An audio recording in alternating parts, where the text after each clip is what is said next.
got the memo, right? I got the memo. Yes, sir. Fine. How are you doing? Give me your belt, because I'm going to give you one.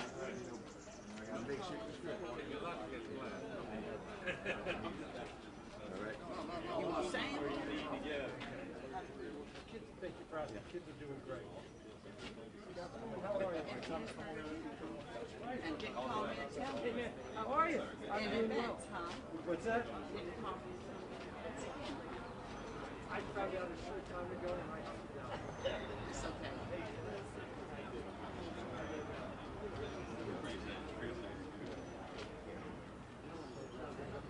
And how you doing? Is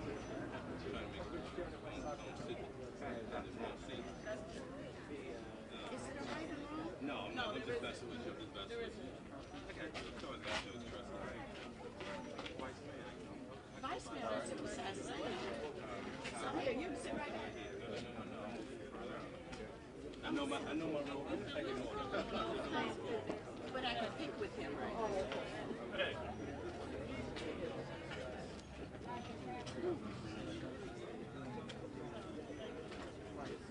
Breathe in my face. Same thing with Matt.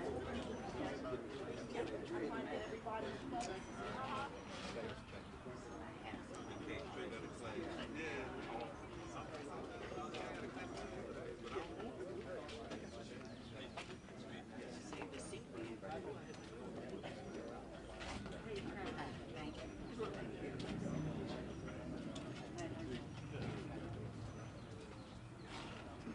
If everybody can get a place, we're not ready to start.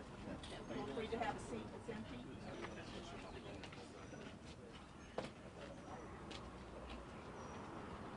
We'll wait for Council Cuthbert. Yeah, a couple of us.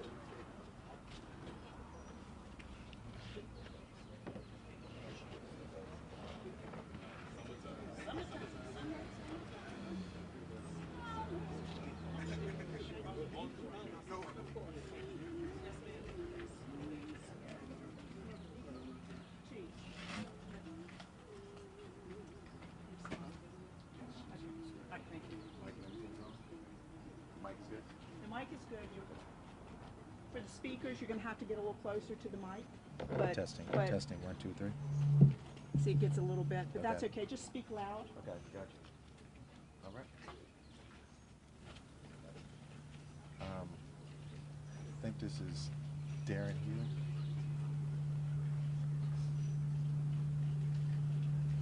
Where do you Is Hill here? No, I don't see it. Okay.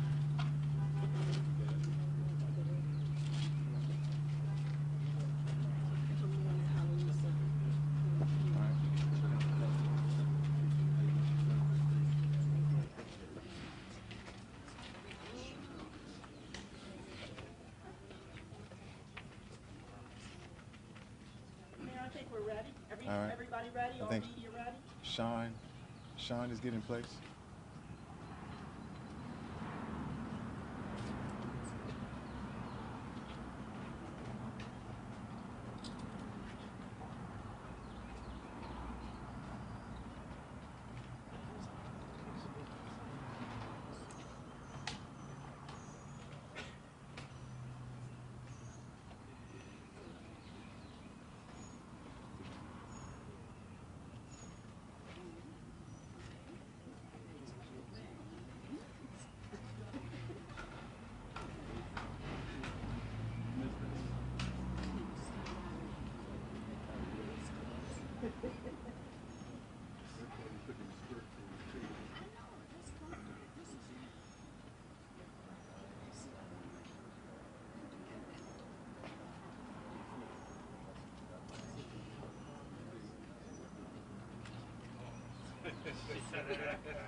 All right, we about ready to get started.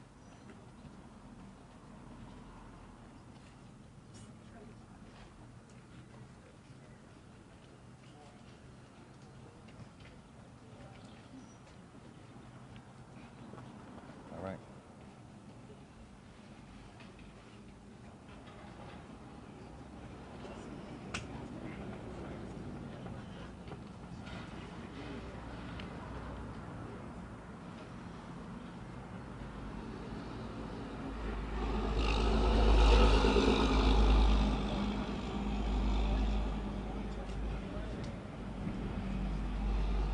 All right, good morning, everyone.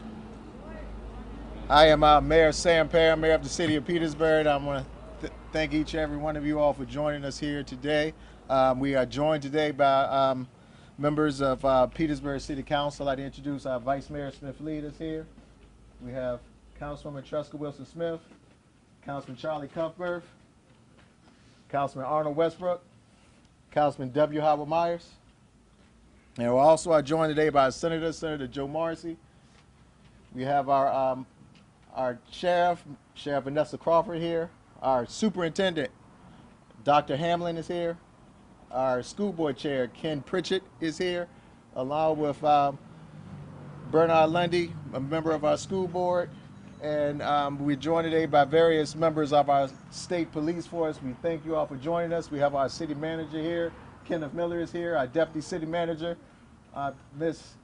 Enos, is here with us today. Thank you for coming. I speak today on behalf of City Council and this Petersburg team here. We want to share our sadness and condolences for the members of our community who have lost loved ones during these senseless acts of violence. As mayor, I believe that one life lost is too many. The violence and hatred in our city is not acceptable and must stop now. The culture of violence is growing throughout our nation. There is more despair and anger in the hearts of our youth who are turning to the streets because family, society, and government has failed them. Again, I can't reiterate that enough. There's more despair and anger in the hearts of our youth who are turning to the streets because family, society, and government has failed them, and there is no quick fix. I want to commend our police and all our first responders who are on the front line 24/7, risking their lives to protect all of us in the community. We fully support you and thank you for your dedicated service.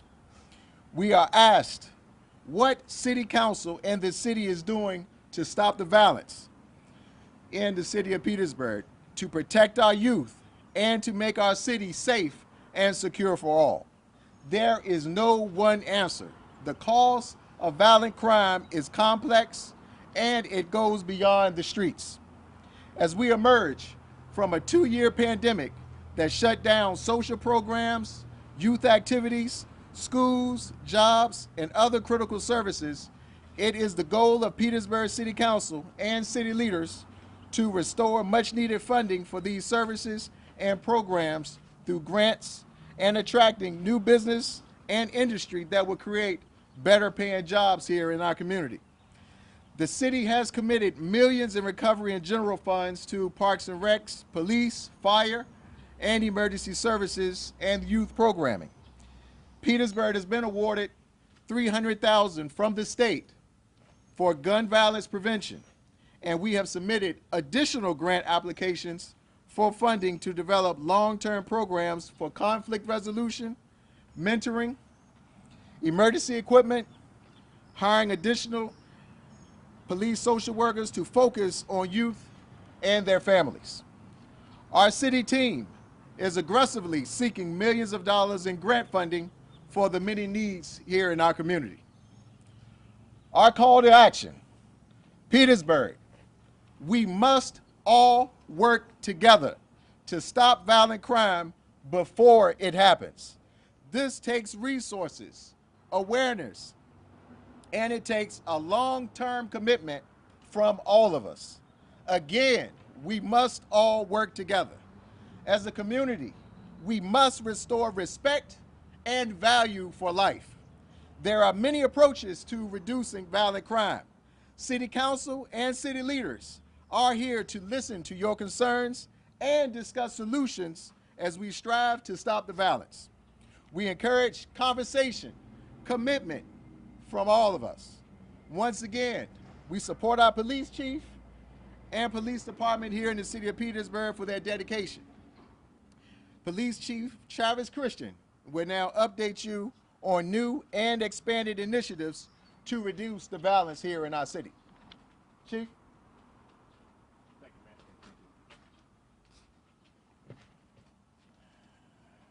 Good morning. First, I want to thank you all for coming out as we address this issue of gun violence, which is something that's caused a lot of fear and disruption in our communities.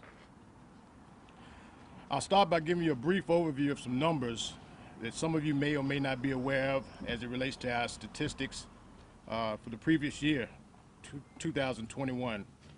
First, in partnership with our community partners, crime was reduced in 5 of our 6 major crime categories. Major crime categories such as rapes, robberies, aggravated assaults, larcenies, burglaries, and homicides. Last year, with the help of our community, we reduced our homicide rate by 25%.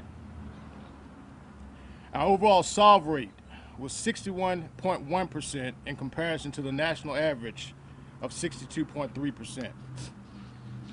Now, as we enter the year of 2022, this community in recent weeks have seen a tremendous uptick in gun violence. I want to give you an update on some of our most recent events, okay? On April 22nd, 2022 at approximately 8:44 p.m., police dispatch received a call for shots fired in the 1800 block of South Crater Road. On arrival, police found a man with a life-threatening gunshot wound in the 1800 block of Fort Mahone Street, just east of South Crater Road. He was transported to a local hospital. The victim, identified as Jamar Jones, age 30, of Petersburg, later died as a result of his injuries. While at the Fort Mahone Street crime scene, police received another call for shots fired and a person wounded in the 200 block of Holly Hill Drive, a couple of miles east of Fort Mahone Street. Upon arrival to the Holly Hill Drive location, police found 1 male and 3 juveniles. I repeat, 3 juveniles, ages 11, 12, and 16 years old, suffering from gunshot wounds, which were non-life-threatening, and the 4 victims were transported to area hospitals. While at the Holly Hill Drive scene, dispatch received a call reporting 1 person shot at the 1800 block of Borden Plank Road, which is in the west end part of our city. Police arrived on scene and were told that the adult male had been transported to a local emergency medical center in Colonial Heights.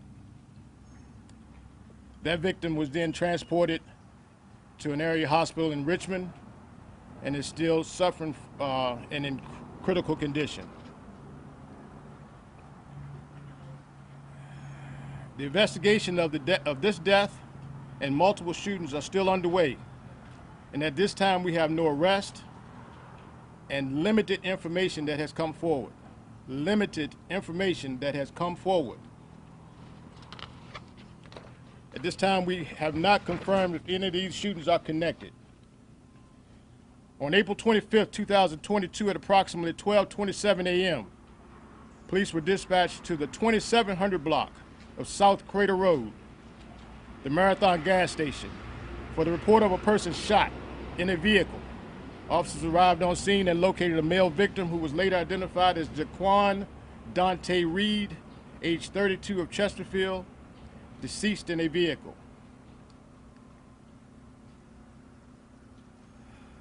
The cause of violent crime is complex. Police are not the first, not the last, nor the only option in preventing violent crime. There are many approaches to reducing violent crime that do not involve the police. As a community, we must work together to stop violent crime before it starts, before it happens. This takes resources, it takes time, and it takes a commitment from us all in the city of Petersburg, the police, city council, schools, parents, and our entire community. Strengthening our community starts at home. Strengthening our community starts at home.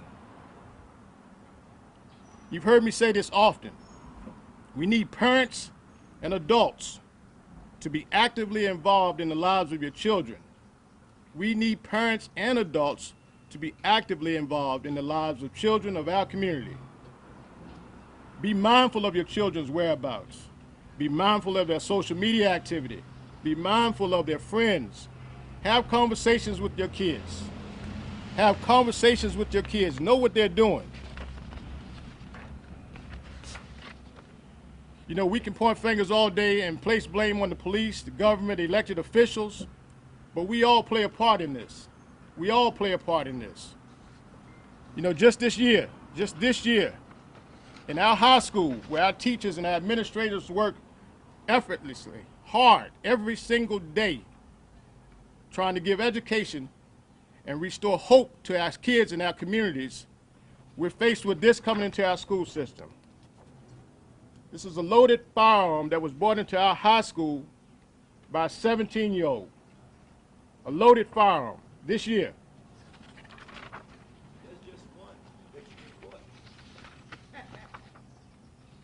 In addition to that, just yesterday, and while I will show you something that's a toy, it's an airsoft weapon, an 8-year-old brought this into the elementary schools, right here in our community. So as I said before, this takes effort from everyone. This takes effort from our community. It takes effort from our parents. These types of weapons, they shouldn't leave home and enter our school systems and enter our communities by our children without our parents having some type of involvement. You need to be actively involved in our community. We need to be actively involved in the lives of our children. We can't do it all by ourselves. Police can't do it all by ourselves. We can't be on every corner. We can't be in front of every porch. We can't be in front of every building. We cannot do it all by ourselves. When you need resources, reach out. If you see something, say something. And to my community, I hear you. I hear you. I get calls. I get text messages. I get emails, often asking for more information about incidents. In an effort to not compromise the integrity of an ongoing investigation, we simply just cannot provide all information to our community. We cannot disseminate information out into the public in an effort to protect the integrity of our cases. So what are we doing? What are we doing? As you look around, we are grateful for our partnership with our regional, our state, and our federal partners, our community leaders, our department heads, our city staff. In particular, we are grateful to the Virginia State Police and Colonel Gary Settle, who jumped right in and provided resources to support and help us deal with the violence in our communities. You will see an increased law enforcement presence in our city while we combat these incidents of violence and remove these dangerous criminals from our community. We're grateful for our mayor, our city council, city manager, who's allocated some funding to assist us in re-implementing the PAL program, Police Athletic League program, back into our community that was such an important part of our community. It is on its way. Also, in addition, there's a proposal that will be brought before council for discussion,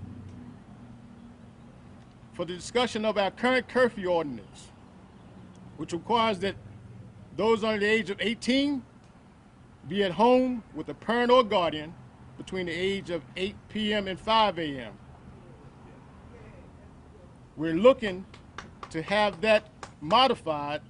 If I have my way as chief of police, with the amount of situations and incidents that we're having in our city, if we can be in accordance with law, we would like to see kids in the house by 6 p.m. And I know that creates heartburn for some people. But I'd rather see your child inside the home than picking them up off the streets.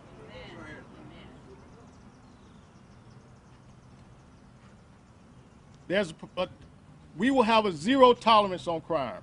We will have a zero tolerance on crime. If there's a crime committed outside of a routine traffic offense, you will be arrested.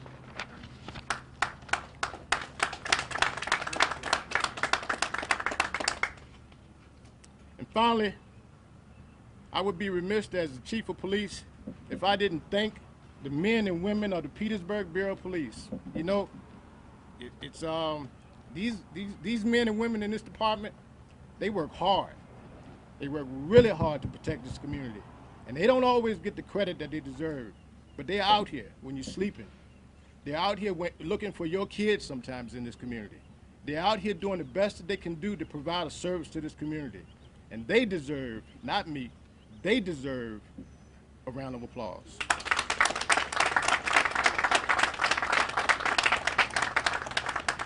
And finally, not on this paper here, but sometimes you may wonder what keeps me up at night. What keeps me up at night?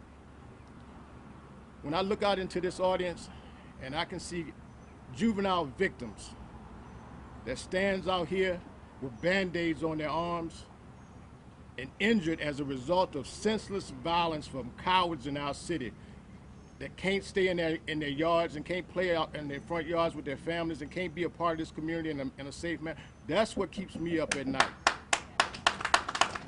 And we're going to do everything within our power to rid this city of the foolishness that's happening here in our city and get these criminals off the streets. Now, I appreciate you all for being here. I thank you all for your support, your continued support of this police department and our city. We're going to do everything we can to keep it safe and make sure that we create a safer environment for this community.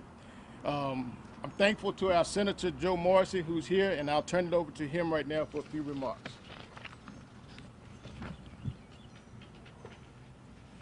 Mr. Mayor, Chief, members of City Council, school boards, community activists, the media that are present, and the folks who are part of this senseless violence, and I'm talking about the victims. Good morning.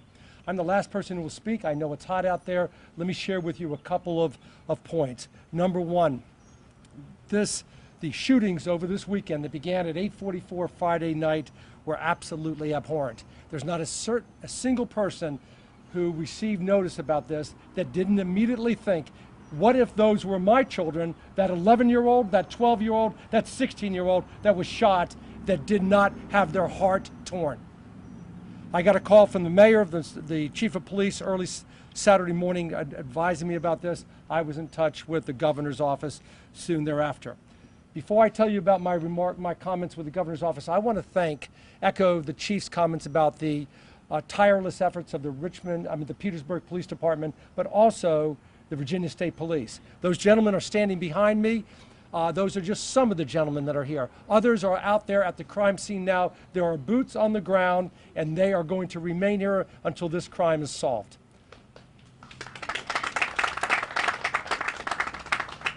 I spoke to the governor's office. The governor has pledged the full weight of his office and all of his resources with all deliberate speed, not only to address this spate of violence that began at 8:44 Friday, but continued efforts to control violence in the city of Petersburg. And I mean exactly what I said. All resources that are necessary, the governor pledged with all deliberate speed.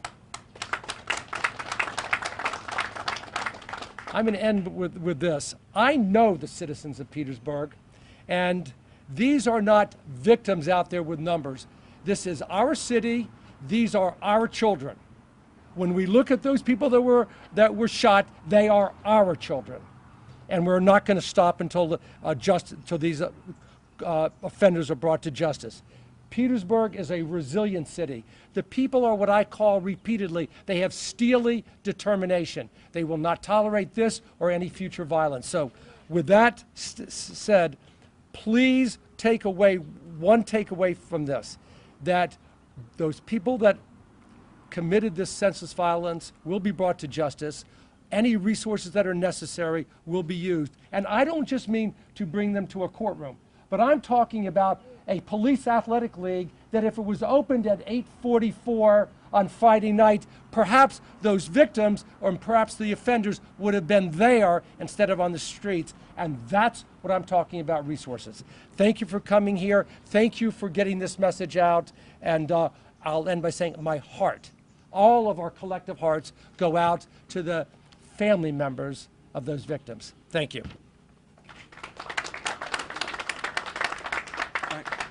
At this time, we'll take questions from the press. Chief Christian is here as well. Any questions? Bill Atkinson, the Progress Index in Petersburg. We heard word prior to a lot of these the incidents that happened Friday night that in some instances there were fewer number of officers on the street than would have liked. One of the things that was mentioned was lack of overtime and the resources. How would you address that now, considering what has happened? Well, just like most of your agencies throughout the country, we are short-staffed, okay? But at no time will we be working below minimum standards. All sleeves are rolled up here in our agency. From myself, our entire command staff, everyone is out here being a part of this community, being a part of this problem, and being a part of the solution to fix our issue here in the city. So while we may not necessarily have full strength or the numbers that we want, it's not because we're not trying. There's a shortage in law enforcement throughout the country. People are not beating down the doors to be in police work now. But at no time will our city be unprotected.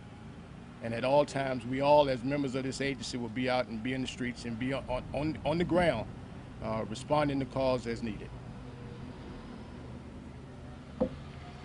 Mayor, you mentioned the $300,000 gun violence grant. Can you tell us how that money is being used? Has any of it been used so far? Where's it going? All right. Chief, you want to comment on So allocating those funds? right now, we are doing assessments to determine the needs of the best way to respond and utilizing that money. We're in the preliminary stages of our assessment right now and coming up with the most effective ways to utilize those funding. So at this point, it has not been spent because we want to be good stewards of those funds and spend it in the appropriate way that will best benefit our city. Mayor, if I can follow up on Yes. what he said about the grants. Grants are great when the money is available, but at what point does begin relying less on grants and more on city-generated revenues and expenditures toward helping the police department? We have designated millions of dollars of our ARPA funds that we have as well to expand our public safety service here throughout the city of Petersburg. The reason why we're pursuing so many of the grant opportunities that's out there is because the city of Petersburg, we meet all the criteria for these funds. And we must go after them and attain them. And they are made specifically for cities like Petersburg that struggle with the high poverty, the lower revenues, the school struggles that we have. So when we meet that criteria, that's something that we have to pursue and continue to pursue, because we can't do this alone on the backs of the citizens of Petersburg. All right. Chief, can you talk a little bit more about the role of the Virginia State Police? Will they be responding to calls? Will they be helping investigate crimes? Troopers patrolling? Kind of just explain how you're going to be using them here in the city. So the Virginia State Police have opened the doors to all resources that the Virginia State Police has available to the city of Petersburg. We have met and we will continue to meet and make adjustments as needed to best utilize the resources, whether it be in a patrol capacity, investigative capacity, forensics capacity, but they have opened the doors and offered resources to assist us in any way we need to. Is it safe to say they're patrolling right now? That's correct. Chief, Lyndon German from the Times Dispatch. Could you expand far more about this curfew and the police that believes as a possible deterrent to violent crime? So currently we do have a curfew in place, and we will step up our efforts to enforce our current curfew as it relates to juveniles in our streets after hours. We're hoping that we can make some adjustments to that and kind of scale back the time so that we can protect the citizens. We can protect the children of our city. We want to have them in a safe location such as their home or with their parents so that they can be inside. And there's two pieces to that. We're also expecting the parents to be accountable and build relationships and be there for them, their children as well. So we're hoping that in our efforts of putting things in place that will require our kids to be inside their homes or with a parent, they too will help us solve some of these incidents and be in a better position for our city. Mayor, will some of the city funds that you talked about allocating towards the department, how will that help, like with overtime issues? At this point in time, it would definitely offset a lot of the costs that we have for the overtime. At this point in time, it's not on a money issue. It's about the desire and the commitment that we have from the Petersburg Bureau of Police. I mean, our guys out here working a tremendous amount of overtime to keep each and every one of us safe. And at this point in time, we will always support them and provide them the tools, whether it's overtime pay, whatever is necessary, to continue to close out a lot of these senseless crimes and shootings that's been going around. Is not on the backs of effort, because our Petersburg Bureau of Police is definitely out there on the streets, and I'd like to that extra to take off some of that pressure. Having the state police here would definitely help keep our streets here safe. We just need, the word is getting our parents to stay vigilant. Talk to your kids, know where they are, keep them at home safe. If they're not at home or at school or at work, just make sure they're where they're supposed to be and not hanging around with bad influences. And if you see guns and things like that laying around your house, say something. I mean, we can't continue to turn a blind eye to the senseless amount of illegal guns that's out here floating around, to amount of the beefs that's going on around here.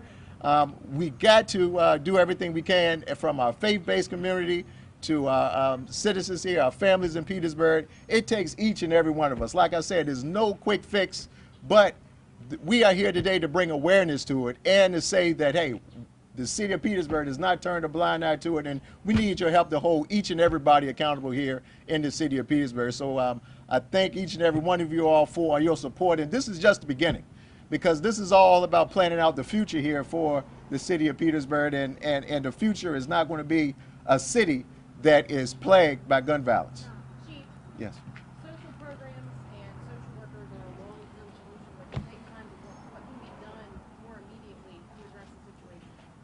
Well, as you said, it takes time, and the social worker and the social programs, they play a part in the rebuilding of our entire community. So that's a component that's necessary in an effort for us to move forward and do the things and provide the resources that's necessary for our city.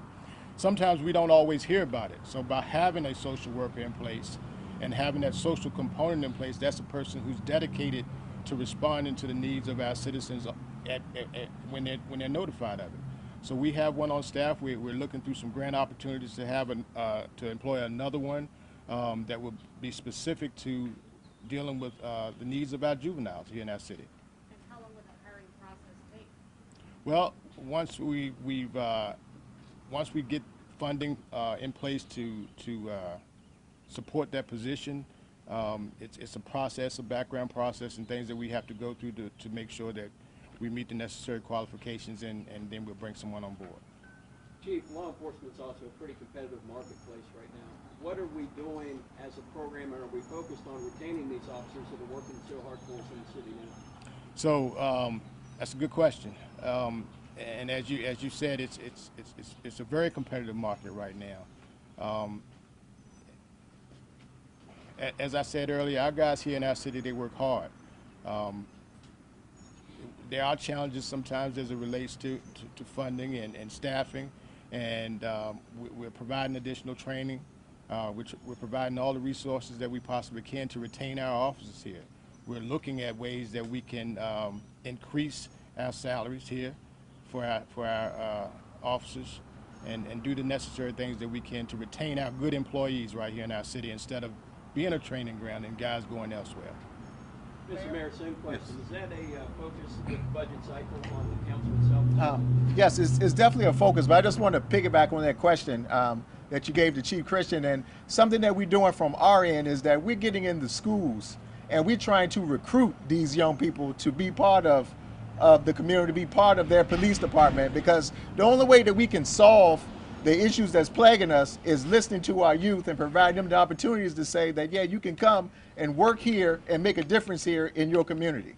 And because we pushing that everybody's not going to college, military is not for everybody, but you can have a successful career here in the Petersburg Bureau of Police or any other department throughout the city. But we are doing expanding our youth jobs programs just to give our kids the opportunity, because that's something that in Petersburg has been missing, and that's giving our youth a lens of what they can be. And this is one of the most admirable jobs you can have throughout the country is in law enforcement. It's not going anywhere, and the only way we're going to keep our streets safe is by promoting from within and getting our young people involved in our police in their community. Mayor Perrin, how would you address criticism of the council for the reaction to everything that's been going on and some of the reasons stated for why crime is happening? Anything from reliance on MTV to low reading scores at the third grade level. How would you respond to the criticism? I would like to say that I don't want to. I'm not here to point any fingers today. I'm here to gauge all of the resources throughout the city. All right, from the schools to the social services to our faith-based community. We're not here to condemn or to talk negative about anything. Everyone knows the struggles here in the city of Petersburg, and we are only as strong as our people. And I'm just here today to say we have good people here in the city of Petersburg, and this violence does not resemble what we are as a community. Okay. All right. Thank you all. Thank you. Okay. I'm not pressed, but I do have a question, if you don't mind, if you Sure. give way to that, Mayor Perrin Sure. and City Manager. Two of my questions have already been answered, and that is, jobs for youth, summer jobs for our youth. Yes. Yes, and the number of actual law enforcement patrol officers we actually have out on the streets, and I figure everywhere there is a shortage in law enforcement, in all areas of law enforcement. But my other question that has pressed on me for so long since I've been a resident here in Petersburg is, what, you're talking grants, and I'm thinking, great. What about, summer is coming, summer is here. Yes. School is going to be closed. As a parent, and now a grandparent, I know how challenging it can be to find good, safe, affordable summer camps and programs, recreation for your children. I know we have our Petersburg Parks and Recreation, who have been doing an extraordinary job for as long as I can remember. But they're them. They're only one organization. They're only one recreational facility for our children. And I know that there are eligibility requirements. Some parents can't afford, you know, you have households where you have single parents, they're working, some at night, some swing shift. You have homes with both parents, they're working. And the need for safe programs and involvement with our children is a great and critical need, not only here in Petersburg, but I'm here in Pittsburgh, and so I care about Petersburg. Right. I am Yes. Petersburg. Yes, And definitely. that's who I'm looking out for right now. Yes, definitely. And so my concern lies there. You know, I know that when I grew up, there were recreational facilities in just about every community where we lived. And with written approval, we could go to those programs. We had tutors, we could do homework, and there were activities for the young people until around the dinner hour. And I'm concerned and interested in knowing all these schools that are closed down. I don't know the conditions. Some of them probably are not in renovating condition, but there are lots of buildings around here in Petersburg that are abandoned and empty.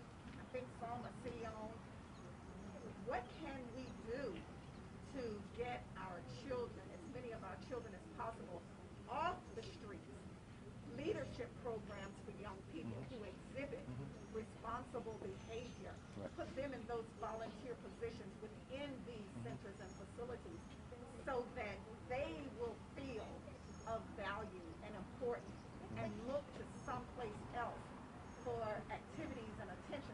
prevent the violence on the street. Yes. I just want to, Senator Marks, did you want to say anything before I start? Quickly, when I talked about the governor pledging all his resources, I'm not just talking about police and forensics. I'm talking about exactly what you said. We talked about summer recreational facilities being open. We talked about summer jobs for youth. We are not going to wait for a budget amendment in 2022. We're talking about using that resources and that money this summer. That's what So that, when the governor said that he is going to get behind this with all deliberate speed, I'm talking about money for those two specific programs. All right. Thank you. And I just want to piggyback on that by saying is that we have a new Parks and Director Marquise Allen, who's working nonstop. He did a spring break camp that was very successful for our kids during spring break. We just got the Boys and Girls Club back going here in the city of Petersburg at the YMCA. And I just want to speak from the heart and just be open and honest with you. My mom was a school teacher here in Petersburg, okay? And she didn't have a lot of money, but she made sure that we went to a lot of our programs at church, okay? And we still have a strong faith-based community here that provide a lot of free programs for our kids here, but we need the parents to take the initiative to get them signed up, because we're working with the schools, faith-based community, and the city, and we have a ton of opportunities here, but we need the parents to get our kids engaged and plugged in, okay? So on the 23rd, School Board Chair Pritchett and I are having a forum with our youth to come up with what would they like to see in Petersburg to continue to further give them the tools that they need to be successful here in the city of Petersburg. Okay? All right. Thank you all for attending. We're just getting started. Sure. Yes.